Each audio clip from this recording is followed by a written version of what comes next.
ওনাকে জিজ্ঞাসা করো টাকা কি জোর করে আমরা চাপাচ্ছি না নিয়েছি সেটা স্বীকার করি না।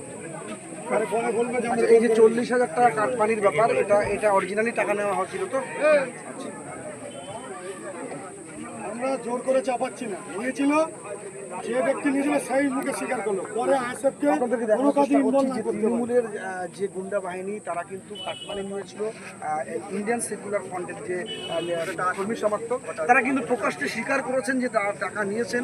আপনাদেরকে দেখানোর চেষ্টা করছি এই যে ব্যক্তিটা, এই ব্যক্তি যেহেতু তার বয়সটা অনেকটাই কম, আইএসএফ নেতৃত্ব তাদের কিন্তু অভিযোগ একে দিয়ে মূলত খেলানো হচ্ছে।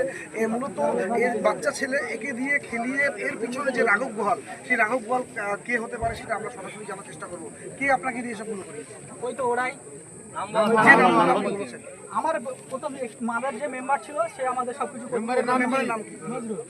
ওই ধরো ঝামেলা ঝক্কি যা হলে আমাদের দিয়ে করাবে, টাকা ফাঁকা এরা চালিয়েছে, মেম্বার জানে না ওটা, ঠিক আছে, এরা সব এ করেছে, আমার বলেছে, আমি ওদের সাথে মানে ওদের সাথে আমিও জড়িয়ে। এই বাঁকড়া গ্রামের তৃণমূল কংগ্রেসের যে মেম্বার, সেই মেম্বার হয়তো নজরুল বলে যে মেম্বার, সেই নজরুল কিন্তু মূলত এই ছেলেটাকে দিয়ে কিন্তু কাজ করিয়েছে। তার সাথে সাথে এই ছেলের সঙ্গে আরও কিছু ছেলে আছে, তাদেরকে দিয়ে কিন্তু মূলত ওই তৃণমূল কংগ্রেসের মেম্বার সেই নজরুল কিন্তু এই কাজগুলো করেছেন দীর্ঘদিন ধরে এই বাঁকড়া গ্রামে। আপনাদেরকে দেখানোর চেষ্টা করছি, আমরা জানার চেষ্টা করি যে টাকাটা কীভাবে ফেরত পাবে, টাকাটা ওরা নিজেরাই স্বীকার করেছে যে হ্যাঁ 40,000 টাকা আমরা দিয়েছি, আমরা দিয়ে দেবো।